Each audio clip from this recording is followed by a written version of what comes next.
So in today's video, we're going to be very accurately predicting the in-season tournament that's going to happen over the next 5 weeks. Not this weekend, but next starts next weekend, ends in 5 weeks. I forgot what track it ends. I think it says right here somewhere. Yes, Indianapolis. So yeah, yeah, we're going to be correctly doing this. So let's do this. We did this last year. We failed miserably because none of the brackets that I filled out, none of them went on the first week because. First of all, they went to Atlanta, and um, yeah, everyone I picked to advance wrecked out. So, awesome sauce there. But we're not going to Atlanta to start off. So, yeah, let's do this.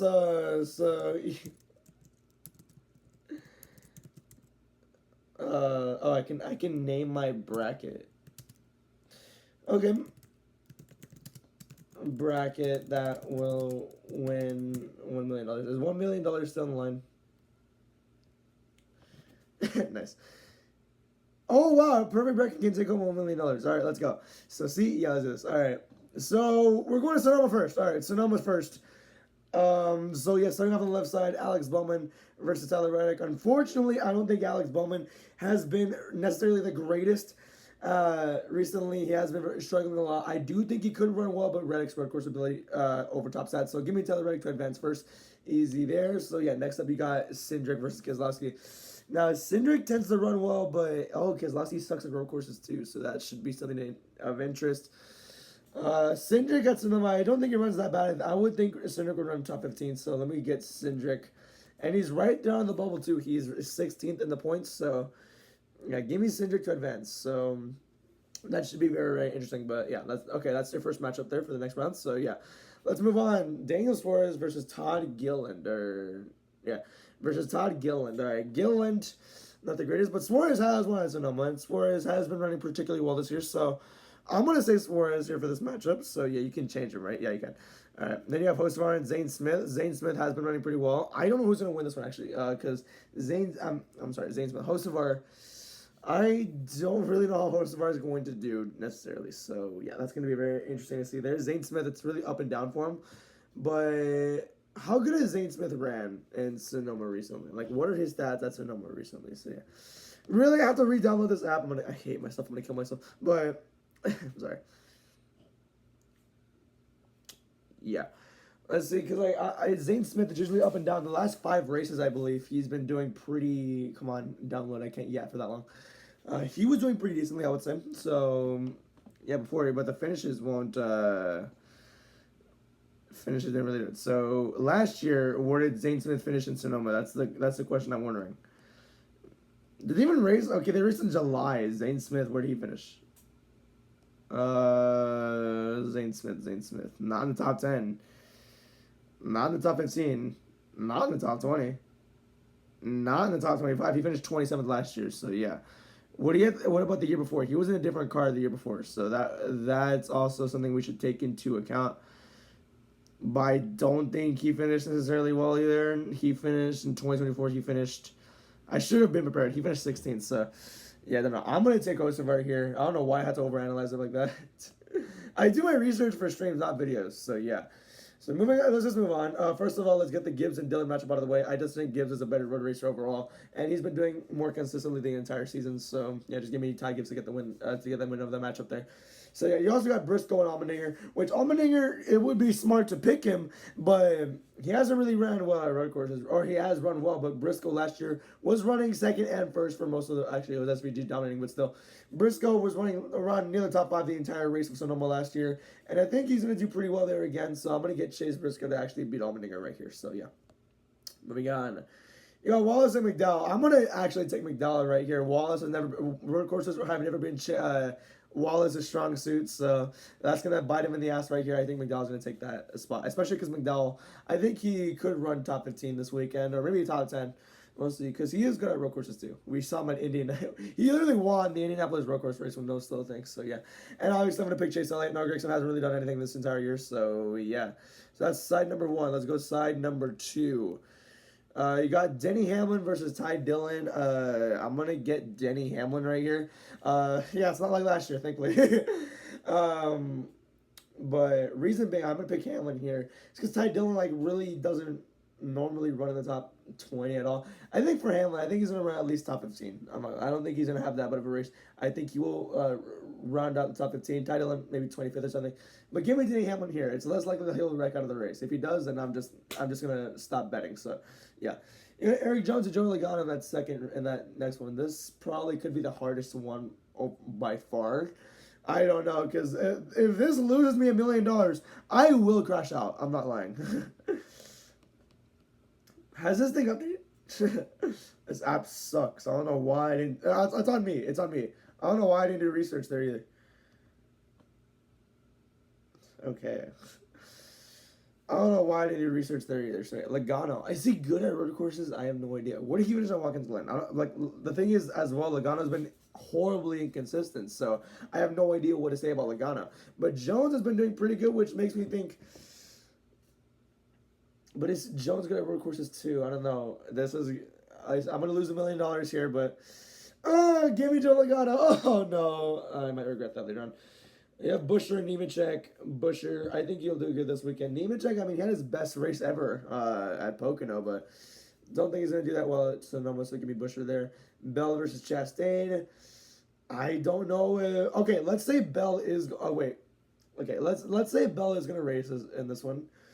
I think it is better than Ross. Ross hasn't really been himself this entire year, so give me Bell here. So, yeah, Byron and Stenhouse. Byron. Larson. I'm sorry to Riley Herbst fans. All right, so now we got Ryan Blaney versus... I'm sorry, that's just a unanimous matchup right there. I'm sorry.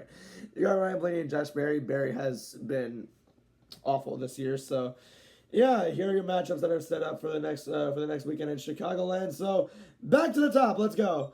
You got Reddick and Cindric. Reddick has done a lot better on the mile and a half. Even won Kansas, won Darlington. Well, that's not a mile and a half, but he won Kansas, which is very similar. And Cindric hasn't really done well in the regular tracks, so give me Reddick here easily.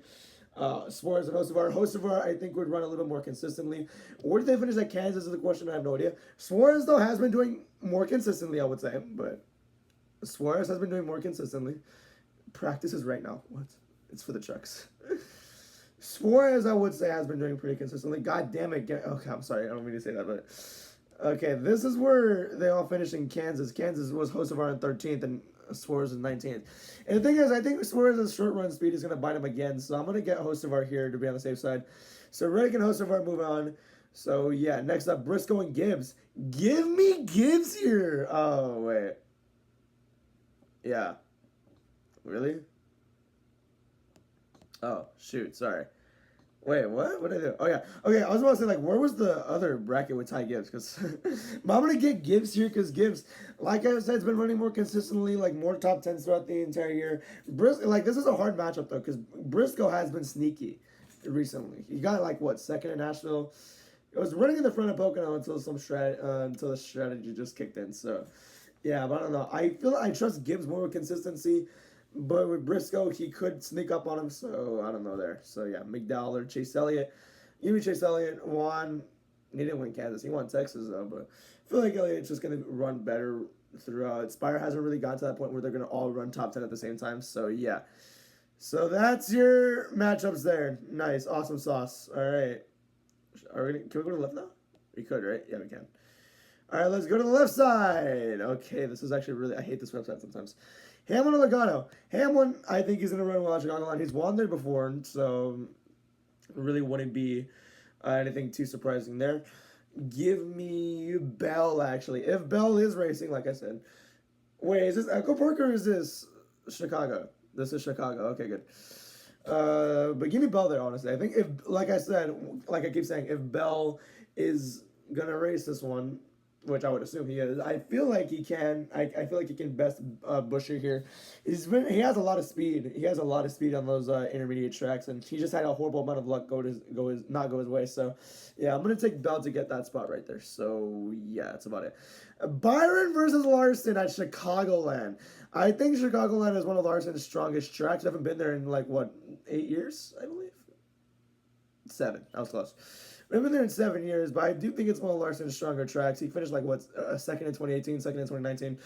feel like that's gonna be the same case again. I think Byron will show speed, but not as much as we anticipate. So yeah, and obviously I'm gonna take Blaney here because Blaney is better than SVG on regular tracks. But if this was another road course, we'd be screwed right now. So yeah. So then, oh shoot. Well, here's my tabs to prove I'm not weird. Yeah. Okay. So are these semifinals? No, these are the quarterfinals. Sorry, but so round 3 we're going to Echo Park. Oh gosh, this is gonna be hard. All right, let's go Hocevar here. I don't know if Ray can get another win. It's a super speedway, so I really can't predict. I don't know if Rex. I think that race is where Hocevar shows a strong suit. So yeah, Gibbs and Elliott. I'm gonna say Elliott there. I don't know, like saying I'm not basing this off anything. It's Echo Park. Hamlin Bell. Give me Bell. Larson and Byron. Okay, you know what? I'm just gonna lose $1 million at this point, dude. I'm so stupid. It's gonna be Blaney because Larson's notorious for not doing good at that track or those tracks. So in the semifinals, I'm gonna pick Elliott to go. Wait, where is the semifinal match? Wilkesboro. Okay, give me Elliott and give me Blaney. Give me Blaney. And then at Indianapolis, I think Ryan Blaney is gonna take home the in-season tournament championship for $1 million. So yeah, I kind of half-assed the super speedway portion of it only because it's impossible to predict. Last year it threw away everybody's predictions in round 1. So yeah, I don't know. $1 million on the line, right? I don't know why I'm taking it so seriously. Like I'm gonna win $1 million. Like yeah, for sure. But yeah, I don't know really. I mean, I feel like they're kind of justified predictions. I've watched every race this entire year. I feel like these are okay enough. It's just the only thing I'm worried about is Bell's injury and some guy's consistency, like Hocevar. That's the only thing I'm really worried about here. But yeah, I'm not gonna win $1 million. They're gonna email me saying if I did, saying, "Oh, hey, you won $1 million? Congratulations, bro." I'm like, "Oh, how many of us will blame the lead?" Okay, I feel like he could do good at North Wilkesboro. That's around 250 laps. So I'm gonna say he's gonna lead around 70. Echo Park, I'm gonna say he's gonna lead a few. I'm gonna say 5 or 10, give or take. Chicagoland, maybe 5 or 10 as well. So I'm gonna say in total, I'm gonna say Blaney's gonna lead around 98 laps or 97. See, and he's gonna beat Shane Van Gisbergen, so I at least give a tribute to Shane Van Gisbergen, and yeah, that's it. You selected Ryan Blaney. I think Blaney is gonna win this championship round. I have confidence in Blaney. Oh my gosh, 6-0 Cubs in the first inning. What are we doing? But yeah, that's about it. Thank you for watching this video. Don't really know what else to say. So yeah, I'm gonna be streaming tonight. NASCAR truck race from Naval Base Coronado. Tomorrow, I'm gonna hope. I swear, I hope I can get another bootleg website because the TV app is gone. So we need something else. So thank you for watching. I don't know why I'm promoting. I'm done. Goodbye.